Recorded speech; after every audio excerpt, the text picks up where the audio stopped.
that I care. For things like together forever, till you're my only one. Only one. Special, I can say it was a loving one. You would say someone's knocking on my window. Knock, knock. Someone's ringing my bell. Ding dong. It's about 2 in the morning. Hey, yo, G, what the hell's going on? It's just another case of that OPT. You're listening to the first ever edition of Tuff, Knucks. I'm your host, Cush Stevenson.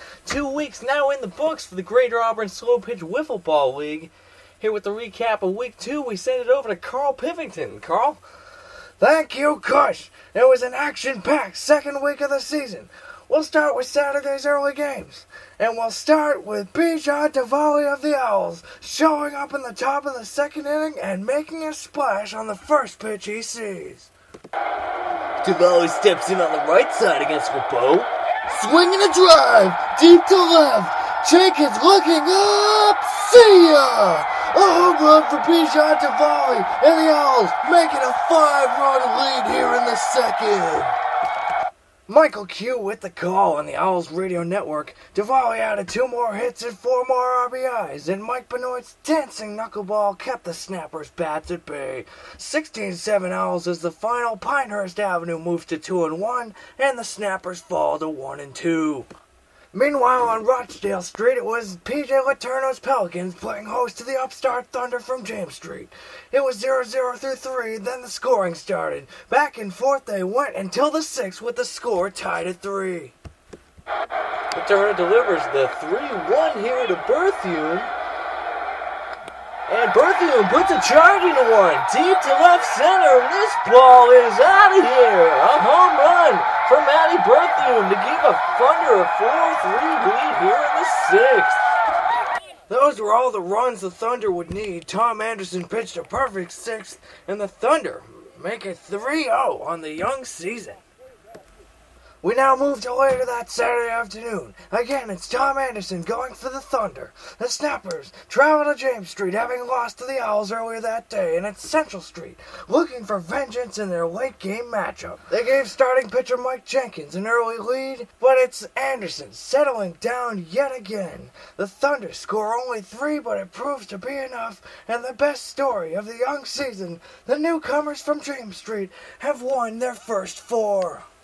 Elsewhere in late-game action, Pelicans Owls turned into the Eric Norman show, his team delivering early and often against the short-handed Owls, half of whom had to leave for prom. Norman and Letourneau went back-to-back off righty Chris Smith, and the rout was on.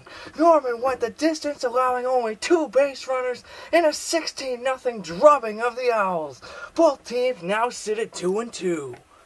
We were talking Thunder at 4-0 earlier, but they're not the only kids on the block with an unblemished record through 4. The Mets from Simon Street, after taking their first game by way of a forfeit by the High Street Power, got the bats going early on against the Mudcats from Maryland Drive. Here comes the 2-1 from Latino, and Butcher crushes one to left.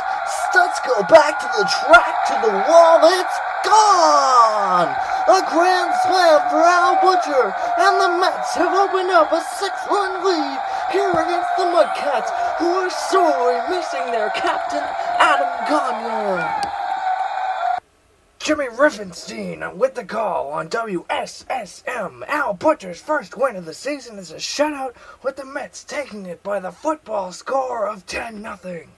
Those are your scores and highlights from an exciting Week 2. Now let's send it back to Cush Stevenson in the studio. Cush?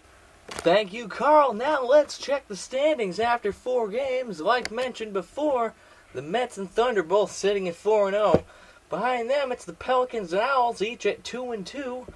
The Maryland Drive Mudcats have 1 win on the season. They're 1-3, along with the Central Street Snappers. And the High Street Power have yet to win a game. They're at 0-4. Now, as we mentioned before, the Power forfeited a pair of games this Saturday as they were unable to field a full team. Power are in disarray, but Commissioner Letourneau has vowed to reconstruct the Power so that they may play a full season this year. And sources close to the reporter C.T. Smythe of the GASWL Times has indicated that former Met Jamison Foley will suit up for the Power this week. Foley played 1 season for the league in 2010 when the Mets were known then as the Marlins. Foley will face his former team right out of the chute as the Power play host to the Mets this Saturday. It'll be no easy task for the Power to get back on track. They'll be facing the battle-tested right-hander Rob Robinson. Other games on the slate for this Saturday include the Mudcats traveling to James Street to take on the Thunder at 2 o'clock. Also at 2, the Snappers play host to the Pelicans from Rochdale Street. And at 3 o'clock, we have the Power traveling to Pinehurst to take on the Owls in their first matchup of the season. The James Street Thunder will be visiting the Snappers also at 3 o'clock, and Rochdale will be taking on the Mudcats from Maryland Drive. And the primetime game this week features a rivalry renewed as Andrew Naun's Mets play host to Eric Anderson and the Pinehurst Owls. Those two teams always make for an interesting matchup, and I would expect that this weekend would be more of the same. And with that, it's now time for our Tuff Knucks Top 3 Performers of the Week, as voted on by, well, not anyone really, I'm just sort of making this thing up myself. The number 3 Performer of the Week is Tom Anderson. Tom was on the mound for both games his team won, and allowed just 5 runs in his 12 innings of work. And this week's number 1 top performer is none other than Mr. Eric Norman. After a foot injury kept him out for opening day, Norman hit 3 homers and knocked in 11 runs on the day while pitching a complete game shutout of the Owls to help his Pelicans move back to 500 on the young season.